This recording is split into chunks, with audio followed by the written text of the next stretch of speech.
मी अमरज्योती खेडकर। आज मी तुम्हाला नित्य गुरुवाणीचं परमपूज्य रामकृष्ण सरस्वती क्षीरसागर स्वामी यांच्या नित्य गुरुवाणीतलं 10व्या पानाचं वाचन करून दाखवणार आहे।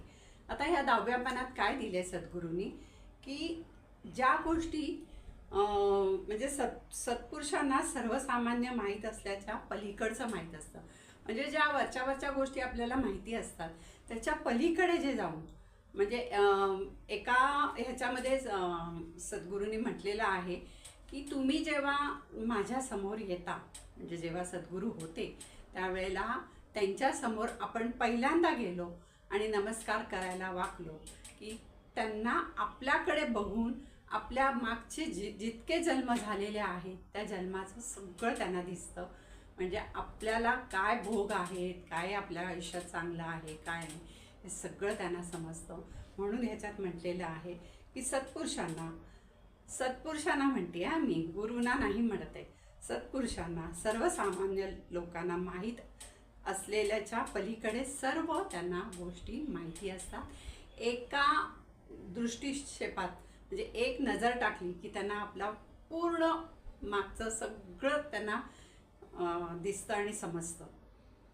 म्हणून ते आपल्याला सांगतात ते अगोदर आपण ऐकलं पाहिजे। म्हणजे सद्गुरू जे काही सांगतात ते आपण सगळ्यांनी ऐकलं पाहिजे, कारण त्यांना त्याचं पूर्ण ज्ञान आहे आणि त्यांना आपलं संपूर्ण आयुष्य, म्हणजे आयुष्य नाही नुसतं मागचे जन्मापासून सगळं, म्हणजे एकच जन्म नाही, आपले जितके जन्म झाले तितक्या जन्माचं त्यांना सगळं त्यांच्या डोळ्यासमोर येतं। याचबरोबर मनुष्य जीवनाला संकल्प असावा, म्हणून ते काय म्हणतात, मनुष्याच्या जीवनाला नेहमी संकल्प असावा आणि संकल्प केला की तो पाळला गेला पाहिजे। नुसता संकल्प करायचा, थोडे दिवस करायचा, अर्धवट सोडून द्यायचं असं नाही करायचं। संकल्प केला की तो आपण व्यवस्थित पाळला गेला पाहिजे। एकदा मनुष्याने संकल्प केला की मन हळूहळू त्या मार्गाने जाऊ लागतं। म्हणजे एकदा माणसाने ठरवलं की हे असं नाही करायचं किंवा हे असं असं करायचं, किंवा मी एखादा माणूस, म्हणजे बाई घ्या, माणूस कोणी, सकाळी जर लवकर उठणं जमत नसेल त्यांना आणि त्यांनी संकल्प केला रात्री झोपताना की नाही, मला सद्गुरूंनी सांगितले की सूर्योदयाच्या पूर्वी उठायचं आणि ही ध्यान करा किंवा जे काय करायचं ते करायला सांगितलं असेल। एकदा तुम्ही मनात संकल्प केला ना की हळूहळू तुमचं मन त्या बाजूला जायला लागतं आणि तुम्हाला आपोआप सकाळी जाग येते आणि मग तुम्हाला अशी ओढ लागते, नाही बसायला पाहिजे, आपण ध्यान करायला पाहिजे। जे काय सांगितलं असेल ते ध्यानच असं नाही, पण म्हणून म्हणते की मनुष्याने एकदा संकल्प केला की मन हळूहळू त्या मार्गाने आपल्याला जायला लागतं, म्हणजे आपोआप ते आपण त्या बाजूला वळायला लागतो व ते काम पूर्ण होते, म्हणजे ते काम आपण पूर्ण करतो। आता नेहमीच्या आपल्या ह्याच्यामध्ये पण बघा तुम्ही की काही संकल्प केला, एखादी गोष्ट आपण करायची ठरवली आणि आपल्या मनाने घेतलं ना की नाही हे मी करणार किंवा हे मी करायचंच आहे मला, तर आपण त्यातनं जेवढ्या अडचणी येतो त्या अडचणींवर आपण मात करतो आणि बरोबर आपण ते काम पूर्ण करतो, कारण का आपल्या मनापासून करतो ना आपण, म्हणून मग ते आपोआप ते काम पूर्ण होतं। तसंच सद्गुरू म्हणतात की तुम्ही संकल्प करा, हळूहळू तुम्ही त्या मार्गाने जायला लागता आणि त्या मार्गाने जाऊन तुमचं जे कार्य आहे, काम आहे, ते पूर्ण होतं। कार्य पूर्णत्वाला नेण्यासाठी संकल्पाबरोबर निरनिराळ्या योजनाही असाव्या लागतात।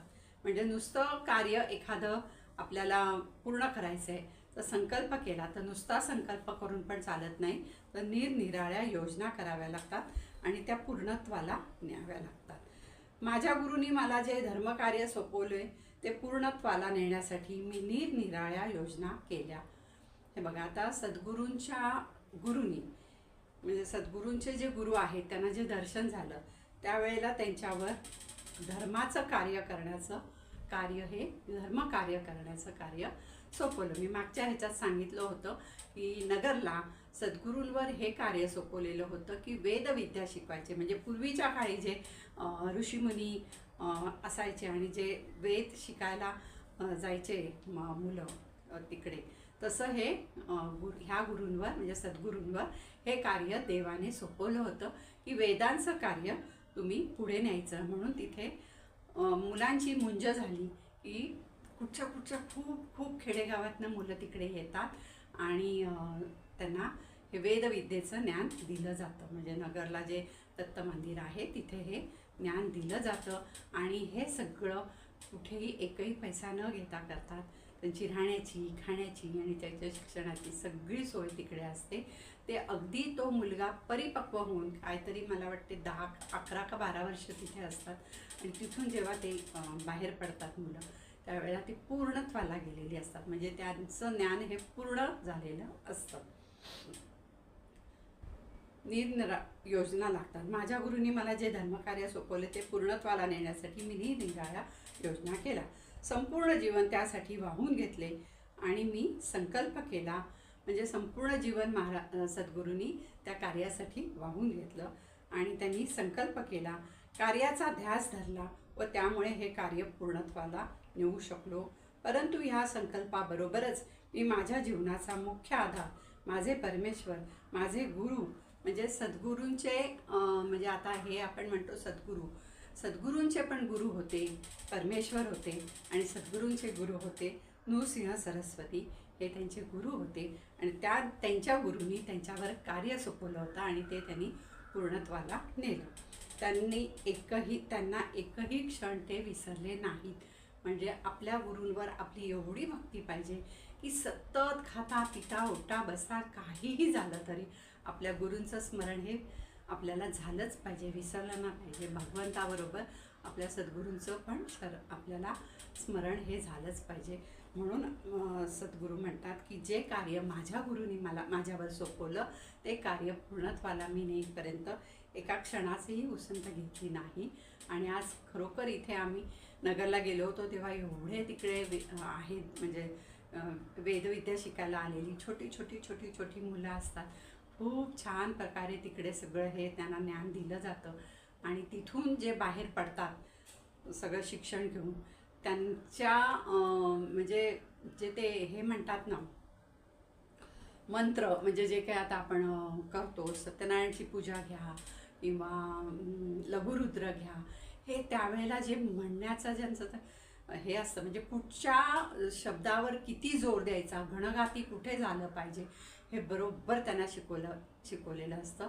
नेहमी सद्गुरूंच्या ह्या आता गुरुवाणीतच वाचल्यामुळे मला समजलं आहे की कुठचाही मंत्र म्हणताना त्याच्या शब्दांवर कुठे जोर द्यायचा हा, तो जोर देऊन बोलल्याशिवाय तिथे ती शक्ती उत्पन्न होत नाही. आणि मग हे करण्यासाठी असे शिकलेली जी मुलं असतात त्यांच्याकडनं हे करून घ्यावं.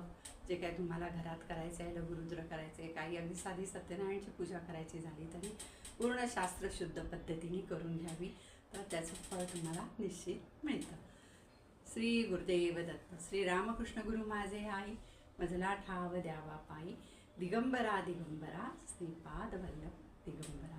श्री गुरुदेव दत्त, श्री गुरुदेव दत्त. हे जे काही मी आज तुम्हाला सांगितलेलं आहे ते सद्गुरूंच्या चरणी अर्पण करते.